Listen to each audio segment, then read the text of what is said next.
دن کی قید نہیں ہے۔ اچھا، اس کے علاوہ جو تیسری چیز جو بتانا ضروری سمجھتا ہوں، نیاز میں کچھ بھی پکایا جا سکتا ہے، یعنی ایسی نہیں ہے کہ میٹھی پوڑیاں ہوں وہ ضروری ہیں وہی پکائیں آپ، یا مثلا کھیر پکا دیں فقط وہ ہو، یعنی فقط میٹھی چیز کا پکانا ضروری نہیں ہے۔ اس کے علاوہ آپ پلاؤ بھی کر سکتے ہیں، بریانی بھی کر سکتے ہیں، آپ مچھلی بھی کر سکتے ہیں، مچھلی بھی پکا سکتے ہیں،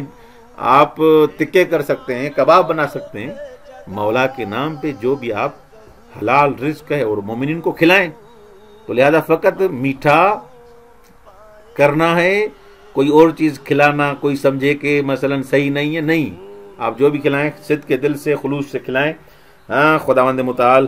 راضی ہو جائے گا۔ اچھا، کوئی بس مخصوص چیز پکانا ضروری نہیں۔ اور اس کے علاوہ جو ضروری جس چیز کو سمجھتا ہوں، کچھ افراد کہتے ہیں کہ یہ سائیں نیاز جو ہے وہ رات میں ہی پکانی چاہیے، دن کو نہیں۔ بس پوری رات جو ہے خواتین بیچاری وہ زحمت کرتی ہیں۔ سیدھی سی بات ہے، انسان جو گھر میں نیاز پکا رہا ہے ہوتا ہے تو اس میں زحمت ہے۔ آپ دوسرے ایام اعضاء میں یا دوسرے میلاد میں آپ نیاز پکاتے ہیں، جشن میں، تو سیدھی سی بات ہے آدمی گھر میں جب یہ بندوبست کرتا ہے تو رات کو جاگتا ہے اور کوشش کرتا ہے، محنت کرتا ہے، زحمت کرتا ہے، تب جا کے نیاز مومنین تک پہنچتی ہے۔ تو ضروری نہیں کہ رات کو ہی نیاز پکائی جائے، آپ دن کو پکائیں رات کو کھلا دیں، رات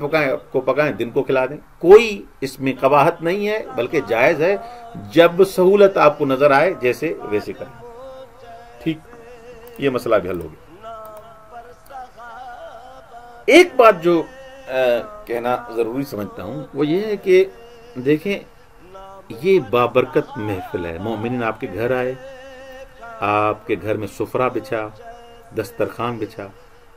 اہل بیت علیہ السلام کے حبدار اور مومنین آپ کے گھر میں آئے، اب وہاں پر آپ ان کو مستند واقع سنائیں، حدیث قصہ پڑھیں، دعائے کمیل پڑھیں، زیارت عاشورہ پڑھیں۔ خوب یہ جو مستند جو چیزیں ہمارے ہاں ہیں، روایات ہیں اہل بیت علیہ السلام کے سلسلے میں، آپ وہ ان کو سنائیں مومنین کو، بجائے اس کے کہ اٹھ پٹانگ اور الٹی سیدھی باتیں کریں آپ سفرے پر۔ سب سے پہلے آپ قرآن کی تلاوت سے شروع کریں، قرآن کی تلاوت کے بعد حدیث قصہ پڑھ لیں، دعائے توسل پڑھ لیں، دعائے کمیل پڑھ لیں، اس کے بعد آپ مومنین کو یہ نیاز بھی دے دیں۔ تو لہذا مستند چیزیں ایسی نہ ہو کہ مثلا کوئی کیا پڑھ رہا ہے، کوئی کیا پڑھ رہا ہے اور عجیب و غریب قصے پڑھے جا رہے ہیں۔ آپ مستند چیزیں جو ہماری بابرکت محفلوں میں پڑھی جاتی ہیں، حدیث کے ساتھ دعائے کمیل، دعائے توسل، وہ پڑھ کے اس کے بعد آپ، میرے خیال میں 20 منٹ یا آدھا گھنٹہ بھی نہیں لگے گا، اور آپ دعا بھی پڑھ لیں گے، محفل بھی نورانی ہو جائے گی، اور مومن آرام سے نیاز کھا کے چلے بھی جائیں۔ اچھا،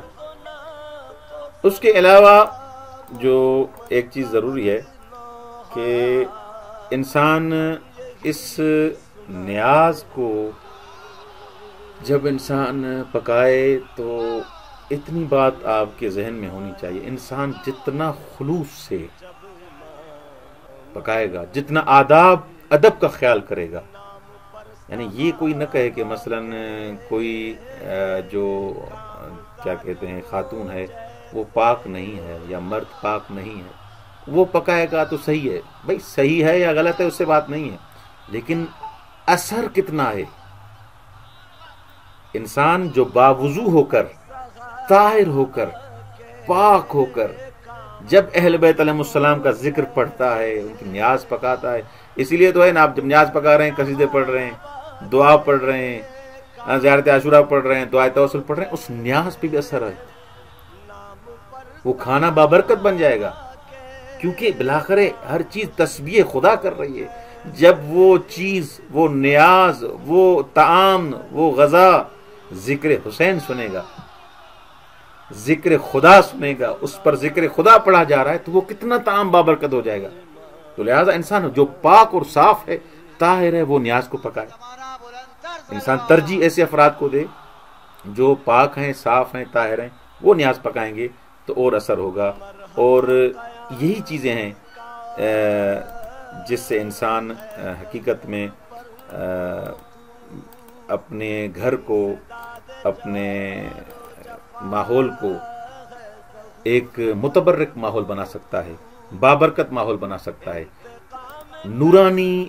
ماحول تب بنے گا جب ہم اپنی محفلوں کو اہل بیت علیہ السلام کے ذکر کے ساتھ، اہل بیت علیہ السلام کی جو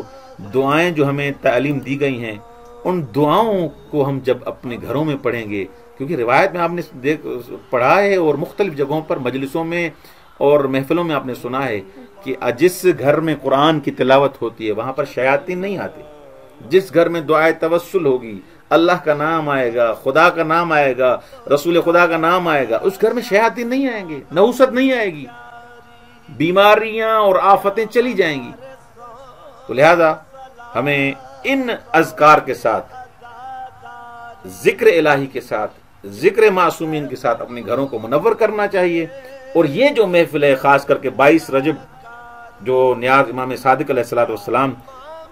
کے نام سے ہم کرتے ہیں، اس کو بھی اس انداز سے اگر منائیں گے تو اور بہتر ہو جائے گا. میری اگر کوئی بات بری لگی ہو اور اس انداز سے اگر کسی نے محسوس کیا